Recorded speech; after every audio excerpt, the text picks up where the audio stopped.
हाल ही में हुई भारी बारिश ने सांबा जिले के सुम ब्लॉक में तबाही का नया दौर ला दिया है। कैड़ गांव का जो इलाका है वहां पर ताजा भूस्खलन हुआ और 10 मकान क्षतिग्रस्त हो गए हैं। गनीमत ये रही कि प्रशासन ने पहले ही इन मकानों में रह रहे लोगों को बाहर निकालकर सुरक्षित स्थानों पर भेज दिया था। प्रभावित परिवार जो हैं उनको राहत कैंपों के अंदर शरण दी गई है। गोरेन मार्ग बंद होने के कारण अब प्रशासन और राहत टीमों को घटनास्थल तक पहुंचाने में काफी दिक्कतों का सामना करना पड़ रहा है। आपको बता दें कि अधिकारी और तमाम जो बाकी की रेस्क्यू टीम्स हैं वो बिलावर के रास्ते कैड़ गांव पहुंचे और लोगों को टेंट और अन्य जरूरी सामग्री मुहैया करवाई। बताया ये भी जा रहा है कि क्षतिग्रस्त जो मकान है उनमें से कुछ पूरी तरीके से तबाह हो गए हैं, जबकि कुछ ऐसे मकान हैं जिनमें दरारें आने से उनके भी जमींदोज होने का खतरा मंडरा रहा है। प्रशासन स्थिति पर लगातार नजर रखे है और प्रभावित परिवारों को हर संभव मदद देने का आश्वासन भी दिया गया। आपको बता दें कि यहाँ पर लगातार जिस तरीके के अभी हालात बने हैं और मौसम जो है वो यहाँ पर लोगों का साथ नहीं दे रहा है। लोगों के घर, लोगों के आशियाने टूट रहे हैं और लोगों के आशियानों के साथ साथ लोगों के सपने भी जमींदोज हो रहे हैं, सपने भी टूट रहे हैं, क्योंकि कई साल लगाकर, कई दशक लगाकर लोग एक आशियाना तैयार करते हैं, अपना घर मकान खड़ा करते हैं, लेकिन इस बीच मौसम जो है वो कुछ और ही उसे मंजूर है, भगवान को कुछ और मंजूर है, लोगों के घर टूट जाते हैं। हालांकि प्रशासनिक तौर पर हर संभव मदद दी जा रही है और एक अच्छी बात यह भी है कि कोई भी लोग यहाँ पर इस टाइम पर मौजूद नहीं थे, क्योंकि पहले ही एहतियातन तौर पर इस जगह को खाली करवाया गया था। प्रशासन की तरफ से सेफ प्लेस पर इवैक्यूएट किया गया था जो शहरी हैं, जो यहाँ के जो लोग रहते थे इन घरों में। अब उन लोगों की जान तो बच गई लेकिन उनके घर मकान जो है वो टूट गए। इसी बीच आपको ये भी बता दें कि प्रभावित परिवारों को राहत कैंपों के अंदर शरण दी गई है, वहां पर उन्हें रखा गया है और गोरेन मार्ग बंद होने का कारण भी जो है यहाँ पर यही मौसम है और इस मार्ग को बंद होने की वजह से राहत टीमों को घटनास्थल तक पहुंचने की दिक्कतें जरूर आ रही हैं, लेकिन एक डाइवर्टेड रूट जो है वो अपनाया गया है। बिलावर के थ्रू एक रोड वहां पर पहुंचता है, उस रोड को अपनाकर वहां तक जो है वो टीमें पहुंच रही हैं। हर एक संभव मदद प्रशासन की तरफ से दी जा रही है लोगों को। ऋषि खजूरिया हमारे साथ ज्वाइन कर चुके हैं। ऋषि, आपसे जानना चाहूंगी, इलाका बताइएगा और फिलहाल इस लैंडस्लाइड की वजह से कितने घर क्षतिग्रस्त हुए हैं, कितने लोग प्रभावित हुए हैं?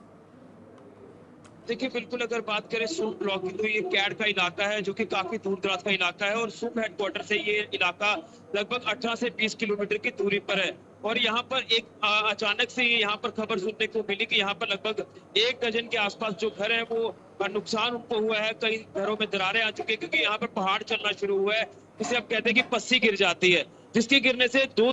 से 3 घर जो वो काफी ज्यादा क्षतिग्रस्त हुए हैं और बाकी घरों को काफी नुकसान पहुंचा है। लेकिन मैं आपको बता दूं कि फौरी तौर पर जब प्रशासन के संज्ञान में ये चीजें आती हैं तो प्रशासनिक अधिकारी इस इलाके की तरफ रुख करते हैं और जो इलाका यहाँ पर कवर किया जाता है, ये पर्टिकुलर रोड जो यहाँ कवर करता है वहां से नहीं जाया जाता, बल्कि ये इलाकों से जाया जाता है जो कि बिलावर का इलाका है। वहां से ये इलाकों को कवर करते हुए अधिकारी वहां पर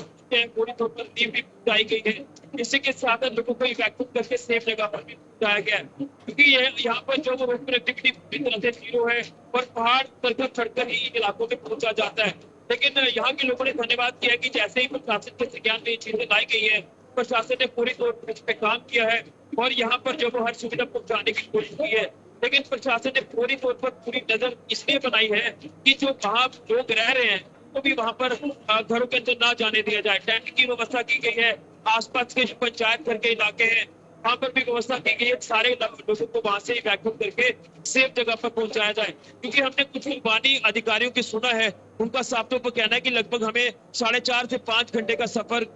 तय करना पड़ा पैदल, तब जाकर हम ऊपरी इलाकों में पहुंचे हैं और वहां पर पूरी तौर पर वहां से लोगों को मदद पहुंचाई गई है और लोगों को कहा गया कि प्रशासन आपके साथ है। लेकिन हालात बड़े बद से बदतर होते जा रहे हैं सांबा के सूप ब्लॉक की अगर बात करें, क्योंकि इससे पहले दयनीय तस्वीरें हमने आज तक नहीं देखी हैं। इसकी जानकारी मुझे खुद जो वो यहाँ के एमएलए सुरजीत सिंह सलाती उन्होंने दे दी थी कि भाई ऐसे पहाड़ चलना शुरू हो गया है, तो अभी वहां पर गाड़ी तो नहीं जा सकती है, ना ही पैदल चलने का साधन है। तो आप अंदाजा लगाएं कि सांबा से पहले दयालाचक पहुंचना है, दयालाचक से बिलावर पहुंचना है, बिलावर से आगे गल का इलाका है वो बिलावर कॉन्स्टिट्यूंसी में आता है, फिर आप सांबा कॉन्स्टिट्यूंसी में आते हैं। तो आप अंदाजा लगाएं कि डेमोग्राफिकली भी काफी ज्यादा परेशानियां यहाँ प्रशासन को पेश आ रही है। लेकिन प्रशासन की कोशिश है कि जल्द से जल्द जो बाढ़ प्रभावित या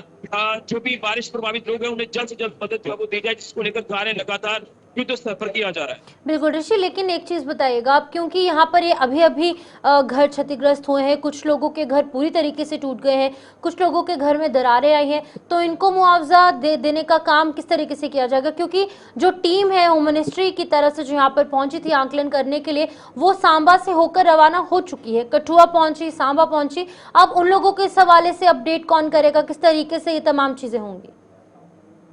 हाँ देखिए, सांबा जिला की अगर बात करें तो यहाँ सूप इलाके में एमएचए की टीम को भी काफी परेशानी आ सकती है। आपको याद होगा कि जब परसों टीम यहाँ पहुंची थी तो उन्होंने सूप इलाके के जब रुख किया था तो प्लाई ढक्की का इलाका पूरी तरह से बंद था, गाड़ियां आगे नहीं जा पाई थी और उसके बाद वो पैदल कुछ देर कुछ इलाकों को उन्होंने कवर किया। लेकिन अब जब ये अचानक से इस इलाके को खबर सामने आई है तो ऑब्वियस सी बात है कि यहाँ पर 4 से 5 दिनों तक जो एमएचए की टीम रुकेगी, हर एक इलाके का सर्वे कर रही है, तो इस इलाके का संज्ञान भी लिया जाएगा और यहाँ का नुकसान भी जो वो रिपोर्ट किया जाएगा और जो भी यहाँ के लोगों को मदद दी जाएगी, जिसको लेकर प्रशासनिक अधिकारी और ये जो एमएचए की टीम है ये मिलकर कार्य कर रही है। और इसमें क्या कुछ किस तरह से प्रावधान रखा जाएगा, मैंने जैसे कल सलाथिया जी से पूछा था कि जिनके मकान लगातार जो वो लीक कर रहे हैं, उन्होंने कहा कि शायद उनको मुआवजा ना मिलेगा, लेकिन जिनके घर टूट चुके हैं, दरारें आ चुकी हैं या बह चुके हैं, मेजर नुकसान जो है वो कहीं ना कहीं जरूर दिया जाएगा। और ये जो मेजर नुकसान अब कैड इलाके में हुआ है तो यहाँ के लोगों को भी जो फौरी तौर पर राहत है और उसके साथ जो आंकलन किया जा रहा है नुकसान का, उसके बाद यहाँ पर जो राहत है वो दी जाएगी, कंपनसेट इन लोगों को किया जाएगा। क्योंकि घर पूरी तरह से क्षतिग्रस्त हो गए हैं और लोगों को ये कहा गया है कि आप लोग अपनी जान को सेफ रखते हुए आप इस तरफ ना ही जाए तो बेटर होगा, क्योंकि लगातार पहाड़ चल रहा है और जैसे जैसे धूप बढ़ेगी पहाड़ और ज्यादा चलना शुरू होंगे और भूस्खलन का खतरा और ज्यादा बढ़ जाएगा, लैंडस्लाइड का खतरा और ज्यादा बढ़ जाएगा। ठीक है ऋषि, बहुत बहुत शुक्रिया तमाम जानकारी देने के लिए। सांबा के हवाले से हम आपको अपडेट कर रहे थे और जहां पर एक बार फिर से लैंडस्लाइड हुई है और लैंडस्लाइड की वजह से कई घर टूट चुके हैं, कुछ के घरों के अंदर दीवारों के अंदर दरारें आई हैं और उसी के साथ साथ कुछ लोगों के घर बिल्कुल टूट के ज़मींदोज़ हो चुके हैं। लेकिन प्रशासनिक अमला वहां पर तैनात है और लोगों को पहले से ही सेफर प्लेसेस पर रखा गया था, जिसकी वजह से कोई भी जनहानि नहीं हुई है।